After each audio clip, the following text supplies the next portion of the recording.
Turn around, bright eyes. Every now and then I fall apart. How do I come after that? In an appropriate setting. I'm so glad you turned that to being inappropriate. Thank you. If you are watching this on YouTube, Jamie and I have matching sweaters.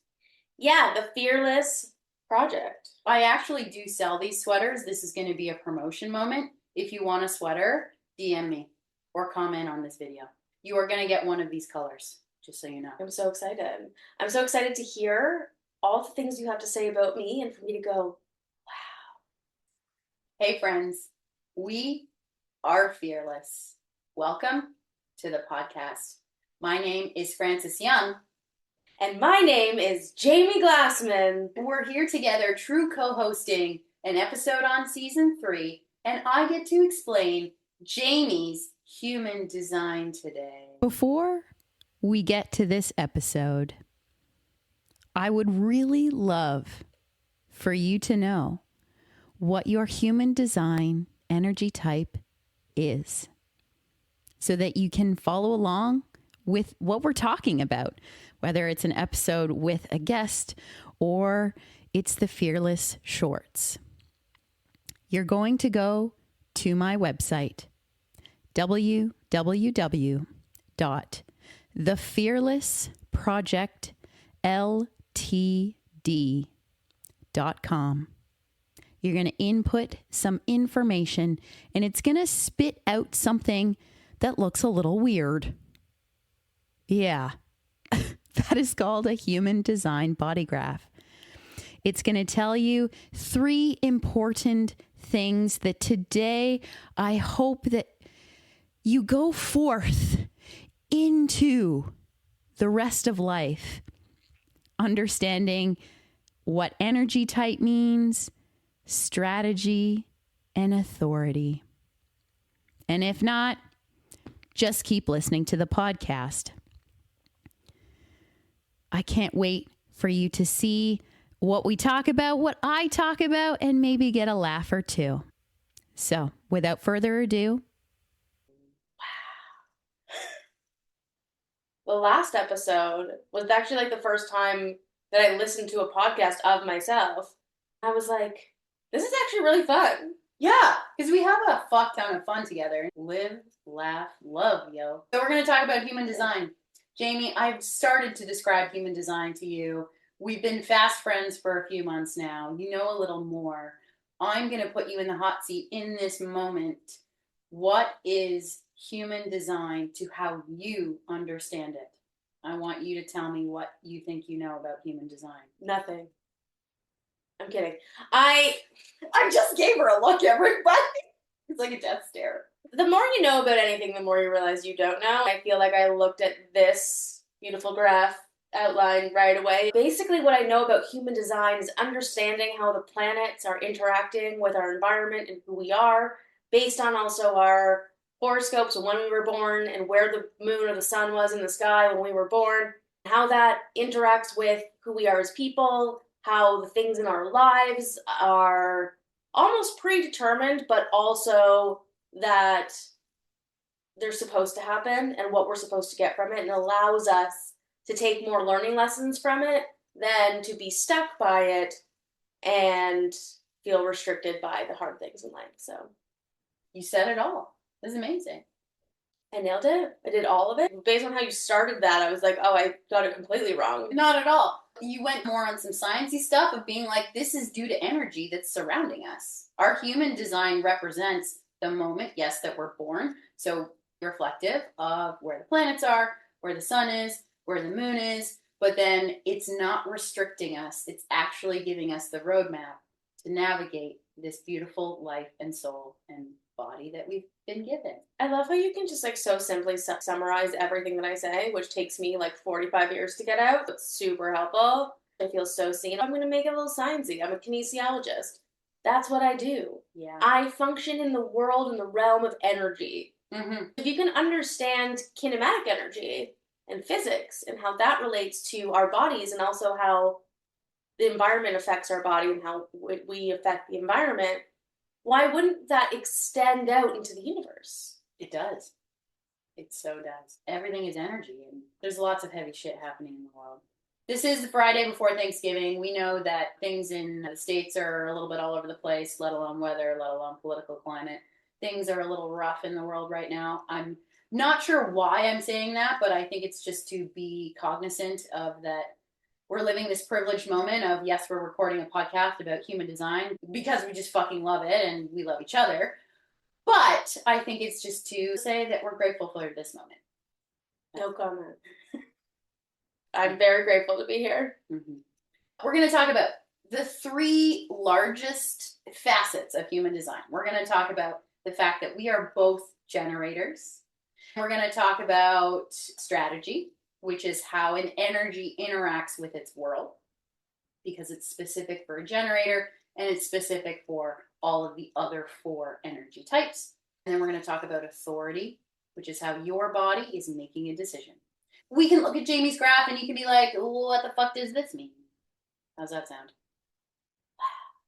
Do that throughout the entire episode. That's the plan, baby. That sounds beautiful. That sounds like a very clearly defined way of explaining this. I've been throwing you information now. Like, this is what this means, numbers, and this is what this line is, and all this stuff, and I'm like, tell me I'm pretty.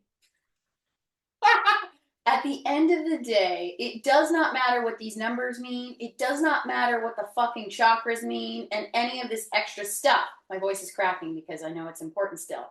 However, if we only knew what our energy type was, our strategy, and our authority, we would be able to better navigate these energies that we've been given and be like, I'm fucking fearless 24/7, 365 days of the year. That's better than how I've been feeling, which is anxious 365 days of the year. Talking about energy type, we'll dive right in. Us being generators, my analogy to talk about generators, we literally generate energy coming out of our bodies.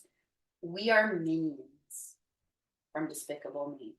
I love that. Minions are excited. Like when I think about a minion and just what they sound like, 1, because the voices are fucking hilarious, and 2, they're this little ball, nugget, pill-shaped looking weird character. Anything that comes out of their mouth, you can see the vibration of the animation when you watch them, regardless of even if they're like, they look upset or they're mad at Gru or whatever the scene is. There's just this moment of uncontrollable energy and excitement. I love Despicable Me. I love that the comparison is minions, even the physical attributes of the minion. I was like, yeah, you're talking about me. I am a small little pill-shaped body. That is excellent. I love that because that movie is so uplifting for something that has so many opportunities to be negative for a cartoon. Generator is the vibe of minion. That's why I'm using that as the analogy to explain what does it feel like if you are a generator. What does that energy mean? It means excitement. It means always the ability to do and go. Any energy type has burnout. We have our tells in our system that make us slow down, get sick, etc. But a minion is always, what would you say a minion always is? Generating energy. Yeah. It's like a little tiny battery where it like literally shakes that you can see that it's like generating energy all the time. Mm-hmm. It's just excited about life and excited to do whatever it wants to. I feel like they're a glow stick. Does that resonate? Generators, when you Google human design, everyone, please refrain from worrying about the fact if you happen to be a generator. I'll also side note, I do have a way to calculate your human design. It is on my website and it's a free graph. It'll tell you what energy type you are. If you are a generator and then you Google shit later, you'll get lots of things that generator's the workhorse. Generator is the one, because there are so many of us on the planet, that we're the ones that are here to do all the work for all the other energy types. I reframe that immediately because of the fact that we shouldn't feel like all of this work should be on our shoulders. All the generator wants to do in life, it sounds almost too cliche to say out loud, is just do what they love doing, because it generates good energy. It generates excitement. It generates a happy minion. Because there are so many generators on the planet that are doing things that they do not love, is another reason why our planet is in such distress as a global collective. Maybe that's what I was talking about. Let's also draw on the fact that the world feels heavy. There's a lot of misaligned generators. However, I'm going to get you to pipe in on this moment. When you've noticed in your life, if you are doing things that you love more often for a period of time, do you notice that things just start to happen in a more, let's use the word aligned or seamless fashion, and all of a sudden there's more exciting people around you, or you're just more excited by the things that are going on around you? You can think of different times in your life when that's happened. That's interesting. First of all, I want to address something very important. I hate ASMR. Cannot stand it. I finally get it now because listening to you speak is the most soothing thing in the world. I could literally, I'm like engaged, I'm listening, I don't want to jump in. I'm freaking here for it, man. When it comes to exactly what you said, I find that I am the most consistent and powerful when I am doing things for me and not in the reflection of either other people's expectations or feeling the weight of what I should be doing or what other people expect me to, or worrying about disappointing other people or living for other people. When I'm doing what feels best for me, whether it's professionally, physically, emotionally, socially, I find that I am my best self. And it really also comes down to what I do. I find that if I'm in too many social situations with people I already know, big groups, I find that exhausting. Mm-hmm. But I love one on one and I love making friends with strangers. Like, I did not know that it wasn't normal for me to wake up every day and wonder how many people I can meet and how I can make them view me as the most important person in their life moving forward. That was a joke. Cute. But yeah, I find that when I don't balance out my life that way, where I'm doing too much stuff for other people, I lose myself. I lose so much of myself. I'm stressed out. I'm anxious all the time. Everything feels like I'm trudging through mud. Once I have those moments of clarity and I let go, and I can learn from why I felt that way and had that experience, I'm able to use my time way more productively for me, and it doesn't feel as heavy. I find a lot of the time, and this is something I do a lot in my work, is this perception of productivity being the gold standard. That when we're being productive, we're being valuable. But if we're being productive and it's taking more energy from us to do the things that shouldn't feel like energy, we can't really distribute the energy we want to into necessarily the things we love or the things we need to do to grow. I find everything that you said super relatable because I find when I'm excited about what I love and doing the things I love and having that balance, I'm so energized. But it's so exponentially clear when I haven't been doing that because it literally feels like I am drowning in cement. You perfectly described what is the biggest fear for a generator by answering the question that I asked you. And please, whoever is listening, go back and listen to Jamie's rant that she just said. Generators have a fear of that we need to be productive in order to be worthy. That is our energy's most underlying conditional thing. An aspect of human design, why it exists right now, is to help our population understand its energetic issue, how they will legitimately achieve everything they wish to achieve if they work on that one core fear of conditioned reality, a fear that if I am not productive, I am not worthy. If a generator learns to rewrite that, they will rewrite their entire life. I'll do an exact explanation personally where I'm at in my own business, thinking about productivity and worthiness, moving my life forwards. I've always been an entrepreneur post-university, owning my own time and trying to navigate what that world means. Being in health and fitness, and I bet you relate to this as well, Jamie, of trying to promote ourselves in different ways. Social media, where and how are we going to find our clients, and the ways in which a business world says to the fitness world, this is how you achieve this, and this is how you are successful. Over the years of having different Instagram accounts, trying to be productive, to be on top of all these facets of being an entrepreneur in the 21st century, if you're not posting every week, if you're not on top of all of these different facets of your business, that you're not worthy and you're not productive and you're not going to make money. This is a constant theme that has been rotating in my head for over 10 years. In this past year, I've really been starting to play with launching this podcast and what even I post on my own social media. What do I need to post in order to potentially blow up this podcast? Or whatever I'm trying to think is the most prevalent thing I should be producing. Yesterday and in the past 2 weeks, I've very much said to myself, Fran, you don't have to fucking know. You don't have to create your Canvas post 2 weeks in a row and pre-schedule all of this shit. Yesterday, I needed to take a goddamn nap for an hour and a half. What day was yesterday? Today's Friday, Thursday. So, I know. Wow! Time is time, folks. Can you tell that we talk the same? We're doing great. Let's do Thursday. We'll do yesterday. So, I did have a client at 7 a.m. Then I had a moment to walk home and actually take in a beautiful morning with my coffee. I sat at home for a hot sec. I didn't even do emails, just checked some finances, sent a couple messages.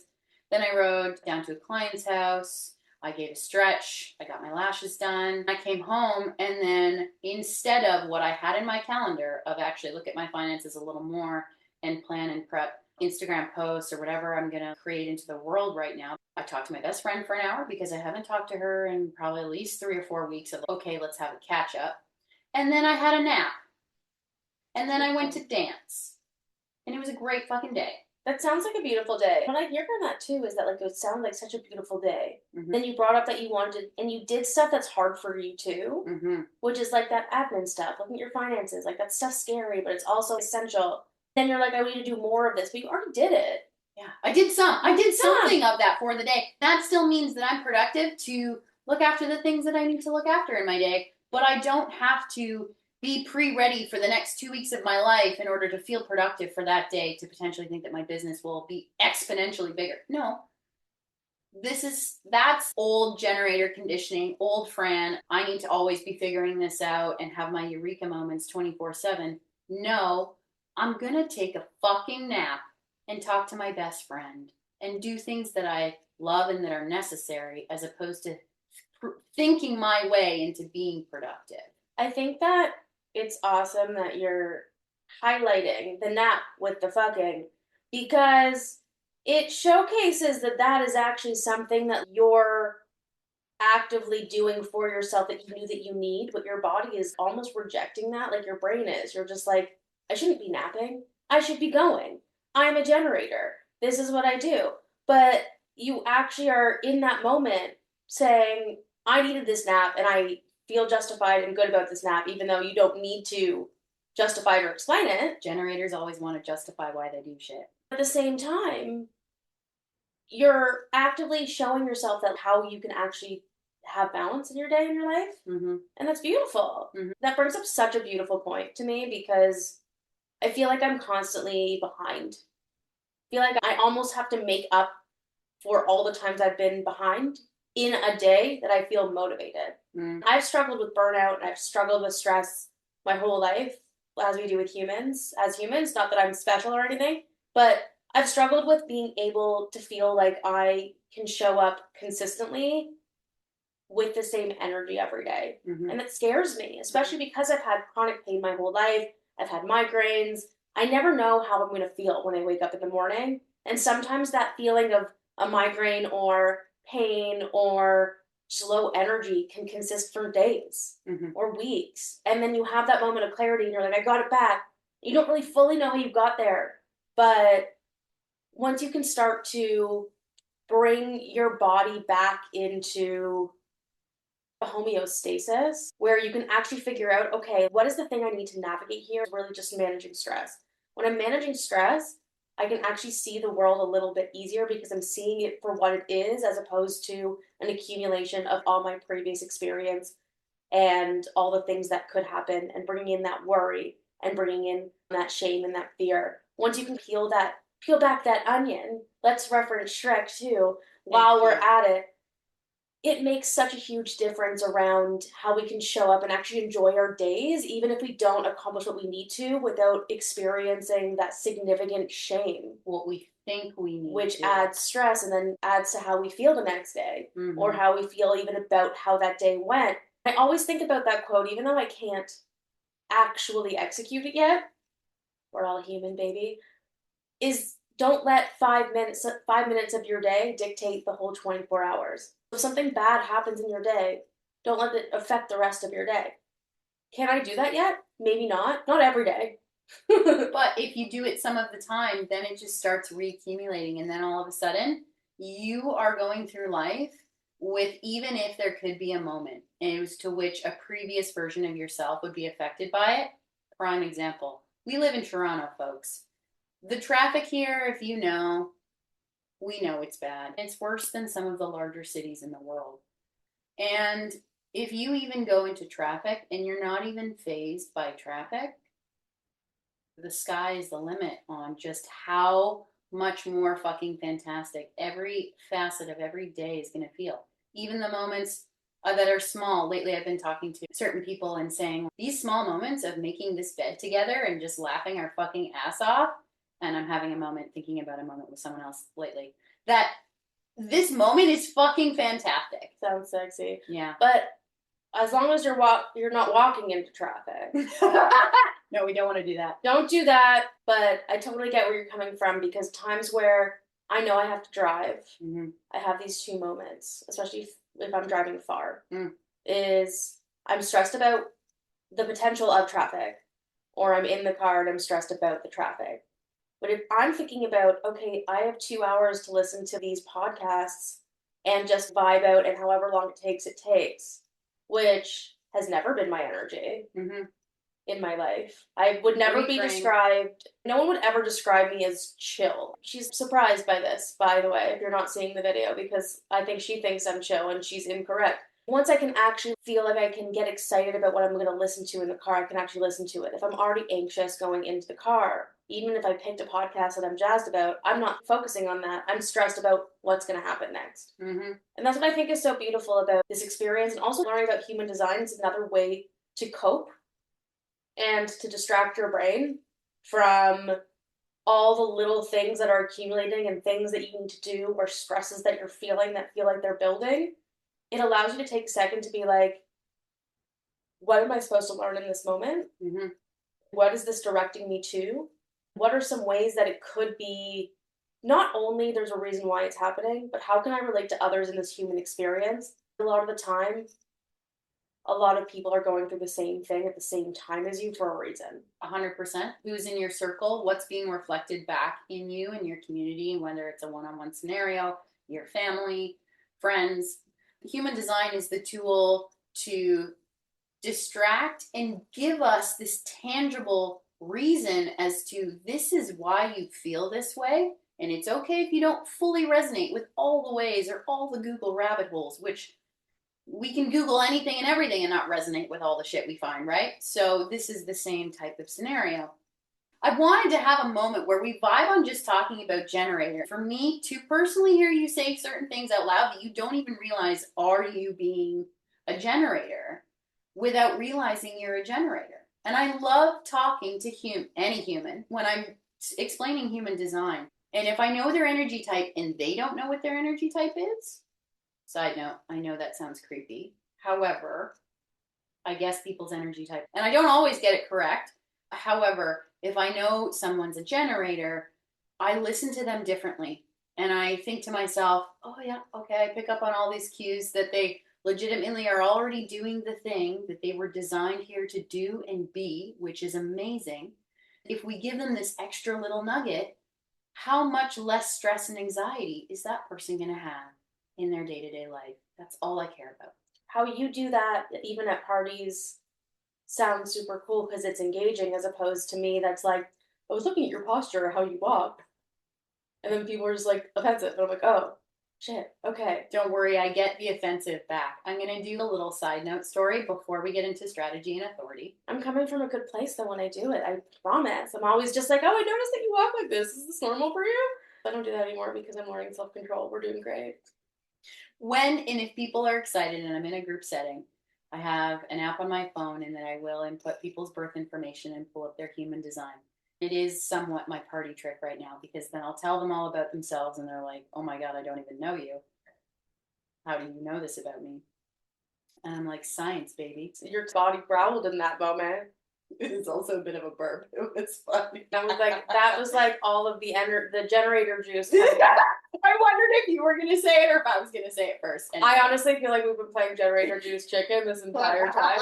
Anyways, I was at a fantastic barbecue a few weeks ago. There were enough people to have 7 or 8 conversations of how many other energy types we were all figuring out. If anyone is a human design nerd listening to this, we had 3 projectors. They are a less common energy type.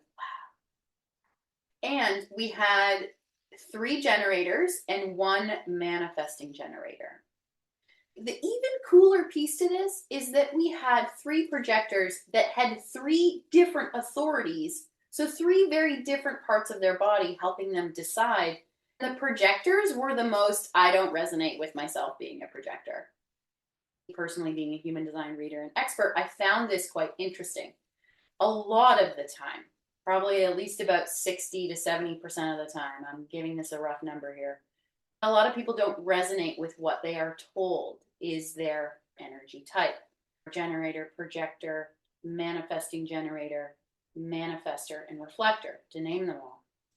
My reasoning for this and thinking about this when I talk to people about human design is because we are living in a world that tells us to be everything but the opposite to our energy. It tells us to do this. It tells us to reach out to this boss. It tells us to always try to be in control.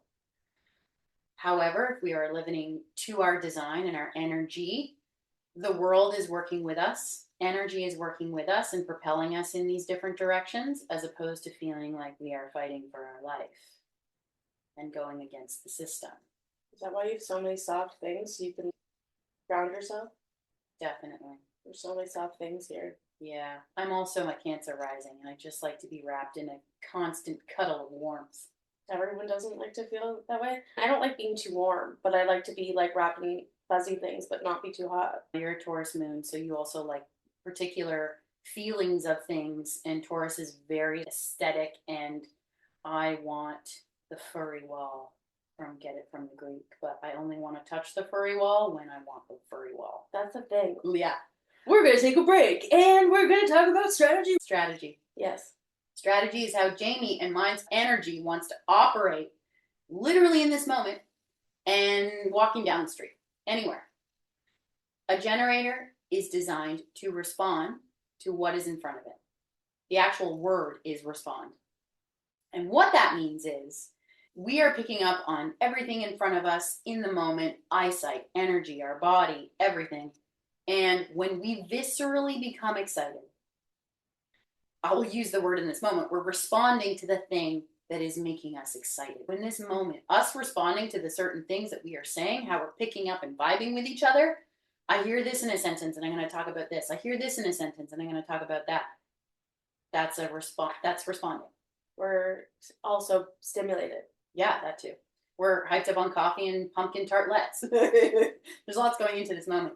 Responding, I like to describe with an analogy of that life is a buffet. At a buffet, we have all of these options.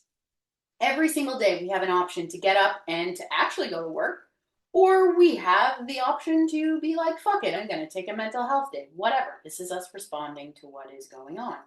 A buffet, you can choose to go to the salad bar first, or the meat counter. But your body is going to pull you in the way of excitement, in the way of, this is the thing that is bringing me joy, so I'm going to do this. There are moments where we know we have to do our taxes. We have to do things that are not what we love most or make us the most excited. However, if we're filling more of our day with the things that make us excited, especially as the generator, referring to this specifically, is that we're going to keep being pulled. We're going to keep being put into the scenarios of bringing it back to earlier when I asked Jamie, if you're doing more things you love, do you notice your life have more ease? You say, when you're doing the things that I choose that fulfill me, that I'm responding to, as opposed to feeling the should of I should do these responses that someone else has implanted in my head, society, whatever. This is the way that my energy moves to bring more energetically aligned and excited things into my aura to live my life the way that I want to live my life. It's so interesting because when I was listening to our podcast before, there were moments where I was like, I couldn't tell if it was you or me talking. That's awesome though, because something that I've started doing again, which I hadn't done in a while, was just going to karaoke by myself because I love an audience of strangers to adore me. I love that you go to karaoke by yourself. I think that's fucking powerful. I love going because I like going early. I'll go right at like when it's right about to start because people don't come to karaoke right away. If it starts at 9, people come at 11, and they're just like, there's not enough time for me to sing. I'm like, come on time then. That's up to you. They know there's not going to be a lot of people there. I can sing all the power ballads I want and then leave whenever I want. I find that I realized when I try to conform to the societal norms of social etiquette and social protocol, I was so exhausted all the time.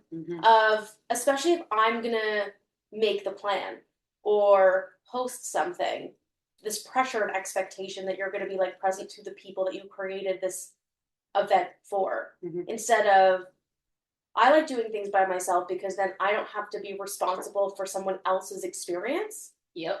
That's why I love going to karaoke by myself. And I tell all my friends, I've told them this for years, they'll know that if you want to come to karaoke with me, that's up to you. I'm probably going to leave early. I set that expectation where I'm like, I'm going to come at this time. I'm probably going to leave by this time. For having fun, no problem. But if you need to be there with somebody or you have a certain way that you need to navigate the world, I'm not going to be that person for you.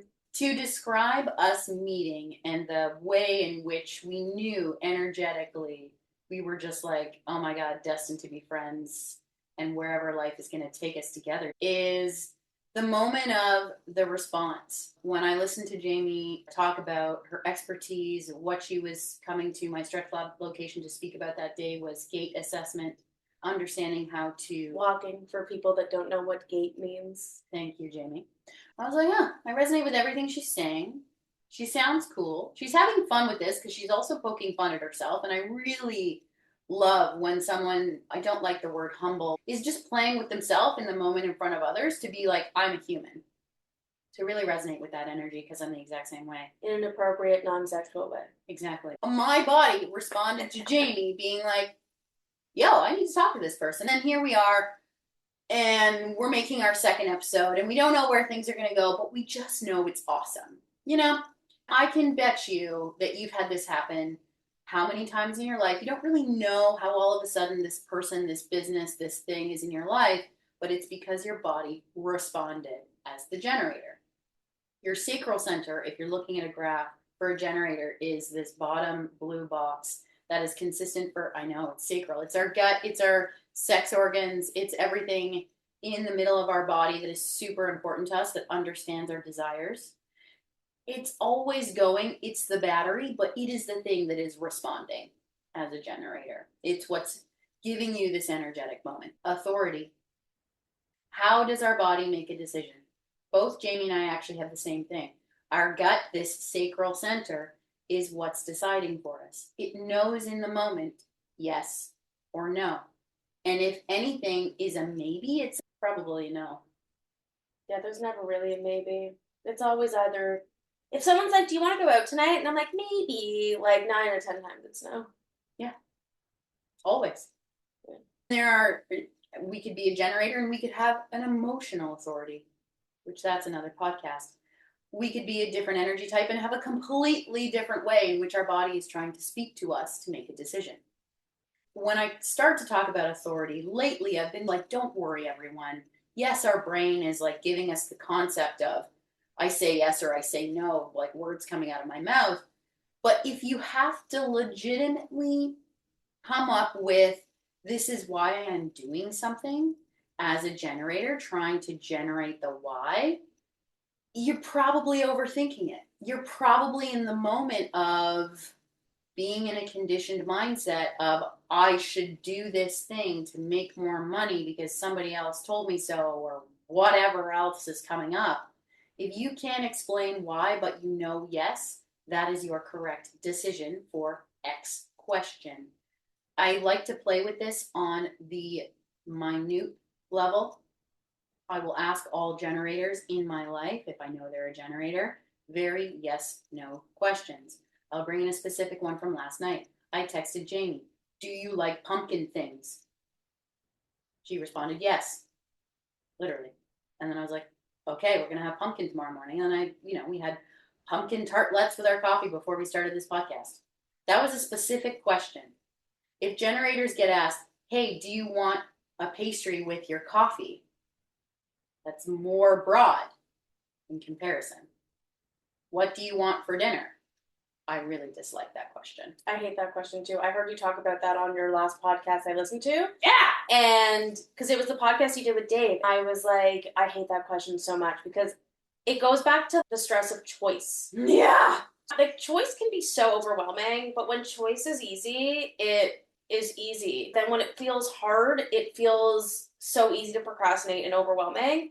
And I'm pretty good. Like, my friends would tell me that, like, I'm really good at saying no. Can we get a high five for saying no? I love, like, when people are just like, do you want to do this thing? I'm like, no. Or like, do you like this? No. If I love something, I'll be like, yes. Then I get excited and I want to talk about it.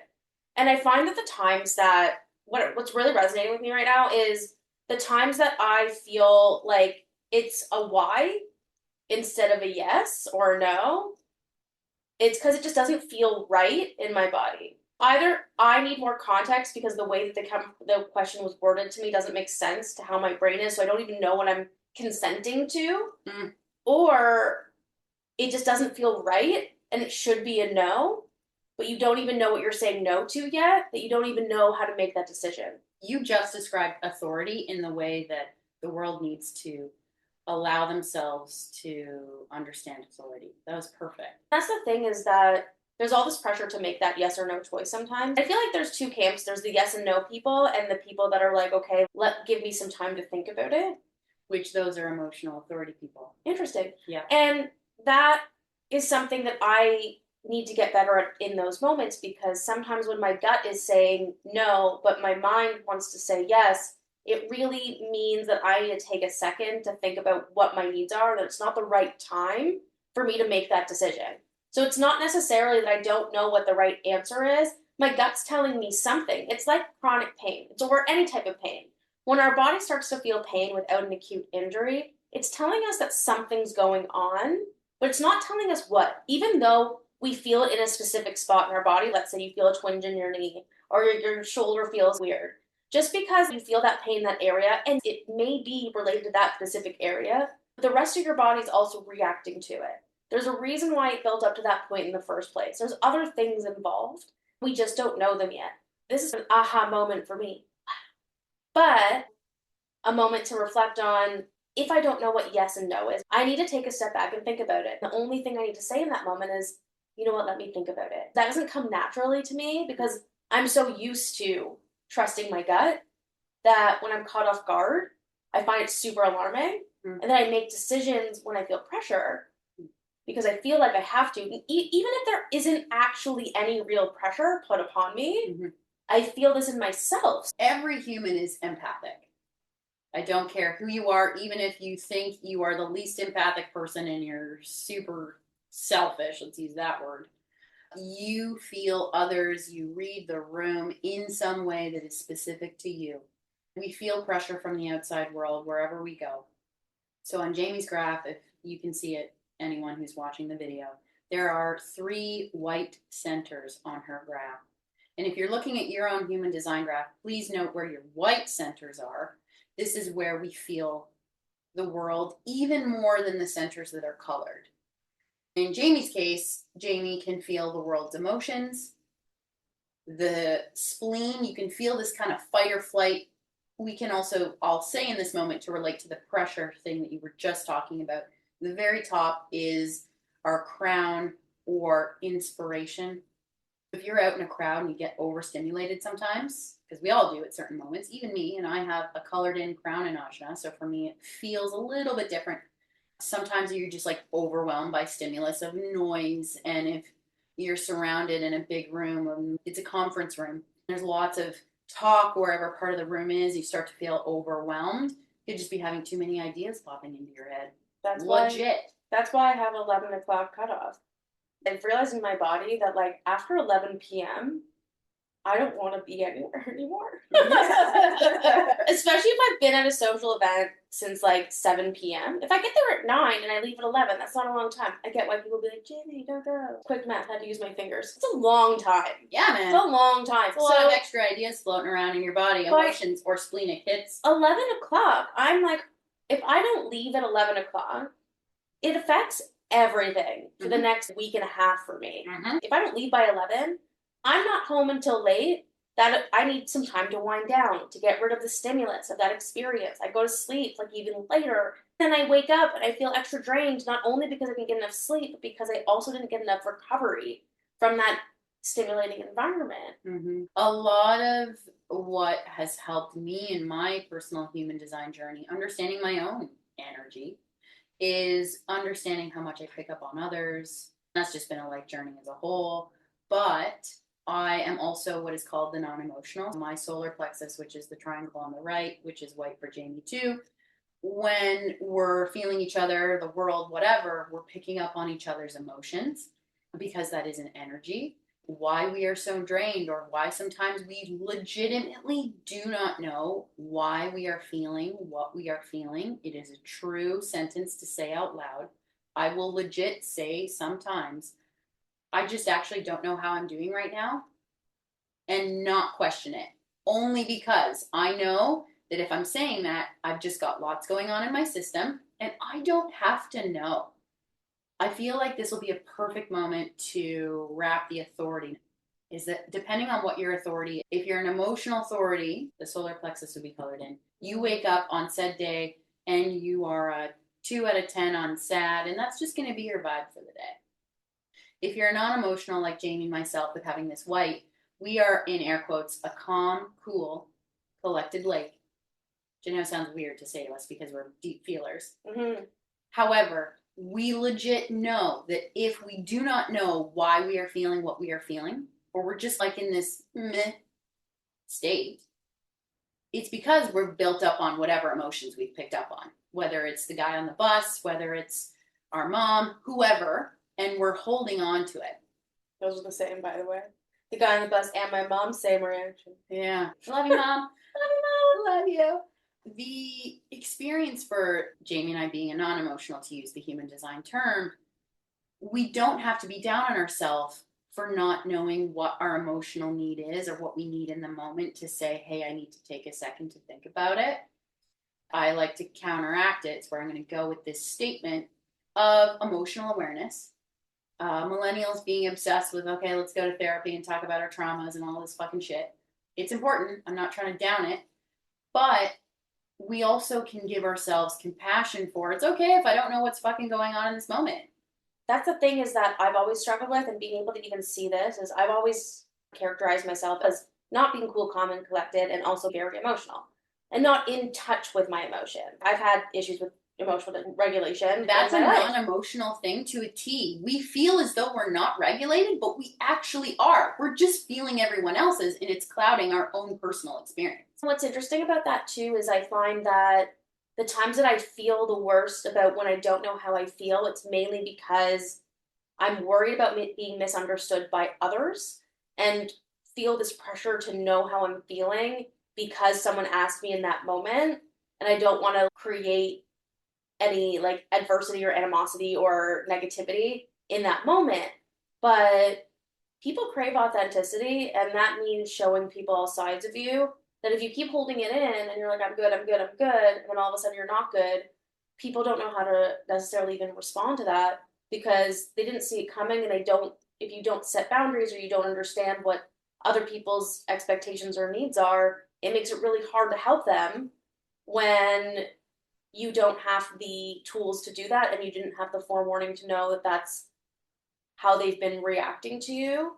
For a while, I used to get really frustrated because I felt so misunderstood. And I felt so frustrated. I just felt like I had to hide my emotions. I felt like I had to explain them or justify them, and I would be justifying them away. And then all of a sudden, I'm just like, when I see that I have safe friendships that I haven't had my whole life, or that I've built towards this point where I can be raw, I can have a moment where I don't have to feel so guilty for getting upset or getting mad because it's not directed at that person. It's in that moment and they can feel that and we're able to work through it. That it gives you that perspective of, okay, I'm allowed to actually be like, I don't know how I feel right now. The people that initially would trigger me or that would be, which is mostly family, as it is for most people, it doesn't have to be as heavy. No. Something I really got from someone close to me recently was you don't have to take things as personally as you do. Mm-hmm. And did I like that when they said it? No. I was already in a pretty dysregulated moment at that point anyway, so I wasn't in a position to really take that in and execute it. Mm-hmm. A lot of how I like to try to view things is through curiosity and neutrality. Mm-hmm. Because that's very hard for me. It's very easy to be curious. Life is way more fluid than life should be like that, as opposed to trying to fucking smash our heads against brick walls and try to figure it out in 2.5 seconds. Like, come on. Our heads are not effective tools for breaking through walls. No. Not at all. We talked about energy type, strategy, and authority. We haven't even talked about numbers. We talked a little bit about centers, empathy. From everything that we've ranted, is there something in this moment, before I ask one other question, that sticks out in your mind that you're like, thank God I know this information now, with regards to the fact that I've used human design to describe you? You know what's really interesting? This is everything I've wanted to get out of this experience. It makes so much more sense now. I have previous reactions to this. I remember like all the diagrams in human physiology and having that being insanely overwhelming. And that brings up those negative feelings. And then you're just like, I'm overwhelmed. How am I supposed to make all these connections and relate it back to this? And then as you're speaking and relating my experience to this like beautiful drawing you did of my whatever, it makes so much more sense in not only why I feel the way I do, I feel seen and heard in that moment, but also what I can take away with that and actually understand, okay, if I'm feeling a certain way, where is this coming from? What do I need to ground myself? And like, it actually helps you have tools to move forward faster. It's music to my ears. I'm only laughing. It's not laughing at you. It's laughing that this moment is perfect. I found a love for me. Darling, just dive right in. Follow my lead. Beautiful. That's an Ed Sheeran song called Perfect. I'm going to do a momentary recap. If somebody's listening to this, what do they need to get out of this to walk away from it? To get tangible moments of what do I do going forwards after listening to this? If you're a generator, fucking do what you love. That's it. It's not that complicated. And you do not have to do things in order to please others. Please yourself first. Number 2, pick up on the moments as to which in life that you decide, I'm going to go to the salad bar first today and not question it. That's you responding. Third thing, look at your authority in your graph. I'm getting it from my website. Use the weird, if you're a generator, gut moments of, I can't explain why I need to go do this thing because it's just a yes if you have gut authority. If you have emotional authority, give yourself a hot second and you don't have to decide in the moment. So, wow. That's the recap. One last question. Is there anything looking at this graph that in this moment, Jaime, you're like, what the fuck does that mean? Can I hold Winnie the Pooh while I answer this question? Yes. Thank you. You're welcome. What do all the shapes in the middle mean? The shapes directly down the middle? Yeah. On a human design graph, if you're watching the video online, or if you're looking at your human design graph, there are 1, 2, 3, 4, 5, I had to count them today, 6 triangles and squares that run through the center of the graph. The very top is the crown, which I mentioned a second ago. It does represent literally the top of our physical head, where we, as humans, receive inspiration and ideas and concepts about the world. It's where we get downloads, if you want to say that as a nugget. The triangle under that is our ajna, or it represents our brain. Conceptual thought and opinion. I like that we're doing Winnie the Pooh is this diagram. This is my oldest stuffed animal, everyone, just so you know, and I got it in Winnipeg where I went to university. I've had it since I was 12. The next center is the first green square on there. It represents our throat. It represents our center of manifestation, how we literally bring things into the world, what we're speaking, what we want to engage with as we create things. Jaime has 7 numbers coming out of it. Your throat and the fact that you love to sing, the fact that our voices vibe, like everything Jaime says comes into fruition, even more than she has more gates coming out of her throat than I do. Your throat is important, is what I'm trying to say. Cool. And that makes sense too. When you get sick, do you usually have issues with your throat? Not really. But sometimes it like dry mouth and stuff like that. But it's interesting because that goes both ways in the sense that what I say and what you put out into the world like comes back to you, and that's good and bad. It's not just the good stuff, because your brain and your body and the words that come out of your mouth don't necessarily have meaning other than behind what meaning you put behind it, but that might not be what the world gives you back based on how you interpret it. So that's why it's based on your energy of how you're even saying the thing that you want. Yeah. Oh, I want a new blah, blah, blah. And I get that new blah, blah, blah, but it has the same energy that you said that this is the thing that I want. Mm-hmm. As opposed to saying, I want this thing, and then it's the fucking best thing that you ever got. Next triangle. This one's really important. It's called the G center. The orange one? Yeah, the orange one. It's literally right in the center of our chest. It's actually called as well the crystal of consciousness.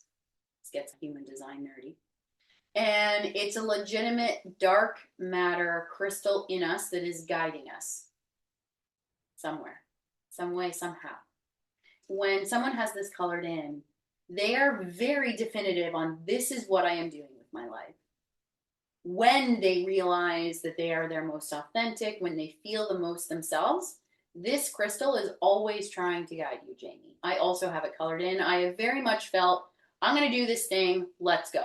I want to dance. I don't know why. I'm going to dance somehow, some way. And if I'm doing it, I'm moving in the direction that I'm supposed to. The next one, we talked a little bit about it. It is the sacral center. It is always colored in for Jaime. It's the gut. It's our battery. It's our, when we're doing the things that we love, it's lit up. It's so filled with generator juice. We can never empty it. And the very bottom is the root center, the bottom of our pelvis. And for you, it's also colored in. It's related to pressure. It's related to the fact that if you know you have a deadline for the fact that you have it colored in, you know your body can finish it, whatever that deadline means to you. The backing of, I can do the thing when I need to do the thing. Even when it feels overwhelming. Yes. And scary. Yes. So that's what the center triangles and squares mean to you in specific. Cool. And what's that one? The one off to the side that Jaime just pointed to, and I'm happy that you brought it up, is the ego and heart. Our ego and our heart center, when we talk about it in the human design context, is related to motivation. When people have it colored in, if they are doing something that they legitimately are like, I fucking love this thing, they will do it and never stop. They have the motivation to always do it. If someone does not have that colored in, I do not have it colored in. The majority of the population doesn't have it colored in. We and myself, I'm feeling this like energy, this woo about different things you talk about. But I can sometimes be clouded with, oh my God, I should go to karaoke with Jaime. But if I go, I don't have to go. Mm-hmm. If whoever listening knows who Tony Robbins is, he has that colored in. When we listen to Tony Robbins talk, anybody that's a motivational speaker talk that has a defined ego, if they have one, we're fucking enthralled with them. We're like, oh my God, I feel like this man. I know how to be motivated. And I'm going to conquer my life. Then we step away from the conference and we feel like shit. And then we don't actually do XYZ for our business that he gave us all this passion and energy for. We were picking up on his defined ego. That's why he's so good at what he does, why we want to listen to him. It's okay if you're not motivated in the same way because you don't have it colored in. I know you're feeling my passion about this for the fact that it's okay if we don't work in the way that someone else does because their energy gave a piece of themselves to us. And this is what human design is here for, all about. I can see the light bulbs going off in your head. I'm just jazzed that you connected me to Tony Robbins. I am 6'5" in my heart. I'm 5'2" and a quarter. The quarter counts when you're 5'2". Of course. But in my heart, I'm 6'5", and to feel like I am that powerful. A defined ego is so powerful. You are a lesser of the population with having defined ego. Me being open ego is an essence and energy of I need to prove myself because I have motivational bursts and moments where I'm not motivated. I'm somebody who motivates people for a living. I think that's interesting. Me and my nap yesterday. Oh, I should be motivated to work on Instagram or to do all this XYZ and my blah, blah, blah. No, I need to have a fucking nap because my body just needs a rest. And it's not that I'm not motivated to work on my business or do these things on a day where I don't have to be somewhere else. This is the moment of right now what I'm being told to do. My body's like, do this. You need rest in order to be able to be productive in the best ways and the most rested ways. In the most generator aligned ways for me. Yeah, man. How long did people want to listen to this episode? In this moment, say out 3 other questions and we'll make another episode with those questions specifically. The 3 things we didn't really address today were what do the numbers mean? What do the arrows mean? Yep. And what do all the lines connecting them mean? Beautiful. Then that's our next episode. And stay tuned. Dun, dun, dun. Banana. They go like that. I need more coffee. I'll just give you more generator juice. Gross. I'd like to leave you with a reframe as to how to look at yourself with a little more fearlessness. Once upon a time, I did a meditation. This was a few years ago. Coming out of this meditation, something was very clear from my body. My body told me to fear itself less. You do not have to be afraid of the intuition that your body is speaking to you. You can fear yourself less. You can love yourself more. And I promise you that life is going to show you the rest.